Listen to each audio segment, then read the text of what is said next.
Más información para todos ustedes en DNews. Seguimos hablando de la situación en Venezuela, pero en este caso en contacto con Laura Dib, que es la directora para Venezuela de la Washington Office on Latin America, una organización de la sociedad civil con foco en el tema de derechos humanos. Laura, gracias por estos minutos. Buenas tardes. ¿Cómo se analiza? Recién compartíamos las declaraciones del alto comisionado de la ONU sobre las primarias en Venezuela. ¿Cómo se analiza esta manifestación, esta declaración de Volker Turk? Buenas tardes, José Ignacio. Muchas gracias por la invitación a tu programa. Creo que es muy importante las declaraciones del Alto Comisionado de Naciones Unidas para los Derechos Humanos, quien ha presentado hoy su último informe sobre Venezuela para el periodo comprendido entre mayo del año pasado y abril de este año. Ha aprovechado el Alto Comisionado para hacer referencia a la necesidad de que haya unas elecciones transparentes, inclusivas y participativas. Creo que este llamado por parte del Alto Comisionado es muy importante en la medida en que además nos recuerda la necesidad de que Venezuela cumpla con las recomendaciones que previamente ha hecho el Alto Comisionado y que también se relacionan con el derecho a la participación política, el cierre del espacio cívico, la necesidad de que haya separación de poderes y garantías a derechos como la libertad de expresión, acceso a información, entre otras. Y de aquellas recomendaciones a estas, ¿hubo avances o simplemente se van montando una tras otra sin consecuencias? Pues en materia de cierre del espacio cívico y de separación de poderes, Estado de Derecho, realmente no ha habido avances. En este último informe, el Alto Comisionado hace referencia a algunos avances en materia de derechos económicos, sociales y culturales, pero solamente en esta materia. En materia de las reformas a la justicia, si bien el Alto Comisionado hace referencia a algunas de estas reformas por parte de Venezuela, sigue insistiendo en la necesidad de que, por ejemplo, en el caso del Poder Judicial, los jueces y fiscales no sean de carácter provisorio o temporal, sino que sean designados de manera permanente y que por tanto haya mayores garantías a la independencia e imparcialidad. De modo que en materia de Estado de Derecho realmente no ha habido un mayor avance por parte del Estado venezolano. El alto comisionado señala que el número de asesinatos por parte de agentes estatales y las denuncias de torturas y malos tratos disminuyeron. ¿Ustedes también tienen esta información? La información que ha publicado el Alto Comisionado es la información que ellos han recabado por la presencia de la Oficina del Alto Comisionado en el país, así como por la información que ha aportado la sociedad civil. Sin embargo, creo que es importante contrastar esta información con el hecho de que Venezuela es el único país de América Latina que tiene una investigación abierta ante la Corte Penal Internacional por la Comisión de Crímenes de Lesa Humanidad, lo que indica, y además creo que es importante la decisión de la Sala de Cuestiones Preliminares de la semana pasada, en donde se decidió permitir al fiscal de la Corte Penal Internacional continuar con esta investigación, precisamente porque no hay muestras de que el Estado venezolano efectivamente esté investigando esas graves violaciones a los derechos humanos. De manera que si bien es posible que hayan disminuido nuevas violaciones, la impunidad frente a violaciones anteriores persiste. ¿Qué debe pasar entonces para que las primarias en Venezuela tengan características más cercanas a la transparencia, más parecidas a una democracia? Creo que es importante distinguir entre las primarias y las elecciones presidenciales. Las primarias son un proceso cívico que hace la oposición para escoger a un candidato de oposición, a un candidato único. Y las elecciones presidenciales se supone que están previstas para el 2024.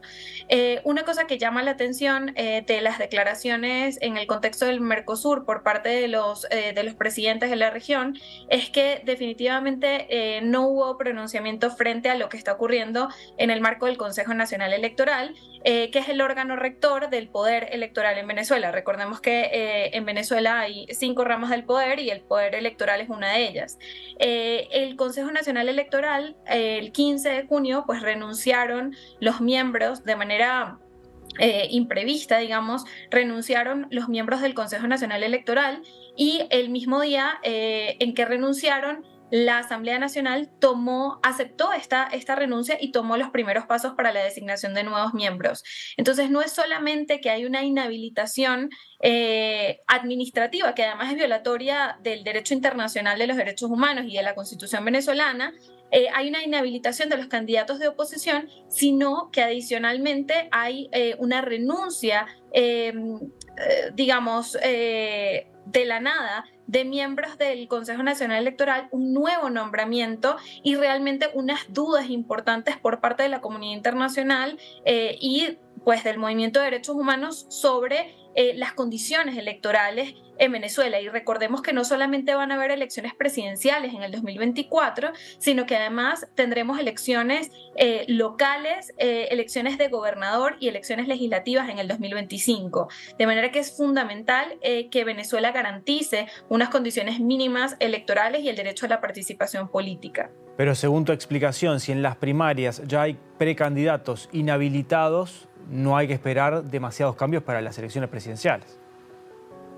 Creo que es fundamental que de todas maneras la sociedad civil siga insistiendo en la ruta electoral como una ruta pacífica y democrática para la búsqueda de soluciones. Pero por supuesto, como bien mencionas, es muy preocupante el hecho de que estos candidatos sigan inhabilitados, porque recordemos que no es solamente María Corina.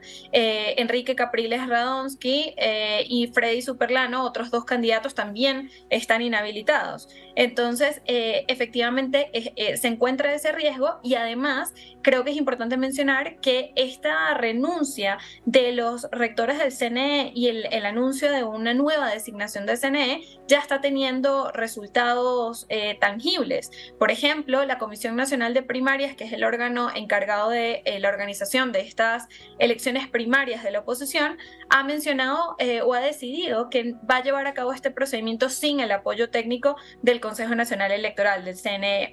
Y eso tiene unas implicaciones en la práctica que hacen mucho más complejo el proceso de la primaria, entre otras porque además el voto va a ser manual y no va a ser a través de la captahuella.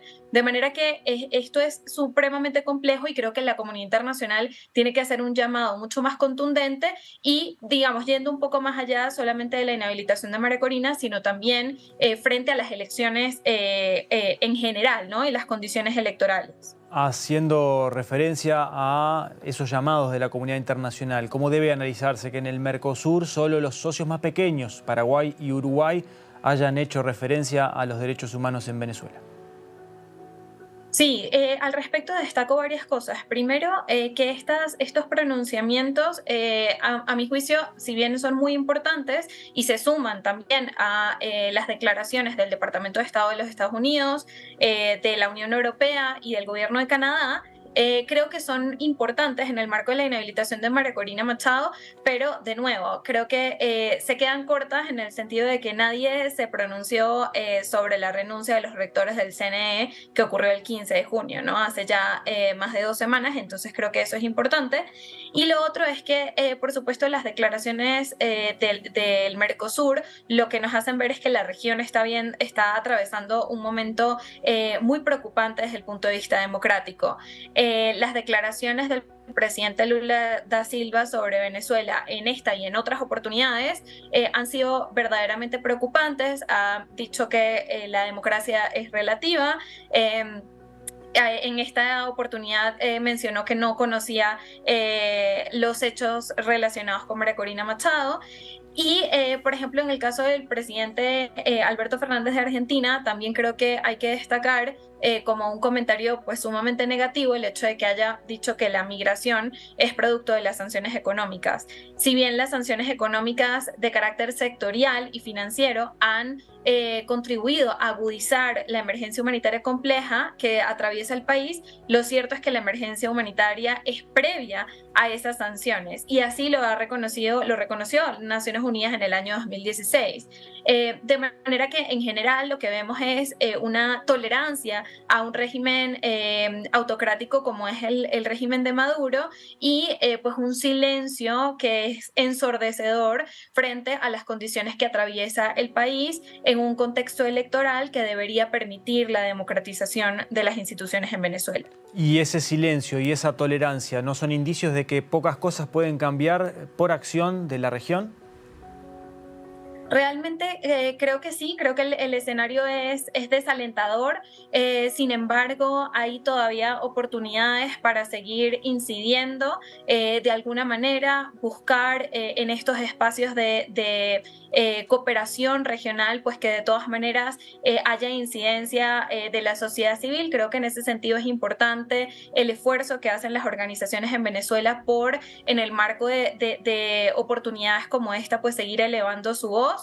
Y desde WOLA seguimos insistiendo en que hay que continuar en la búsqueda de una solución democrática, y eso hay que hacerlo en distintas vías, ¿no? Para el caso de Venezuela, hay que hacerlo desde la búsqueda de una solución a través de la vía electoral.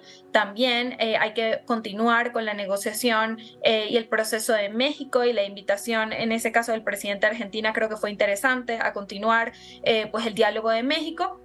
Y también, por supuesto, la búsqueda del rendimiento de cuentas a través de mecanismos internacionales como la misión de determinación de hechos del Consejo de Derechos Humanos de Naciones Unidas, la investigación en la Corte Penal y demás mecanismos. Es decir, hay que utilizar todas las herramientas que el derecho internacional nos provee. Laura Dib, directora de Washington Office on Latin America para Venezuela, gracias por estos minutos desde Bogotá con DNews. Muchas gracias.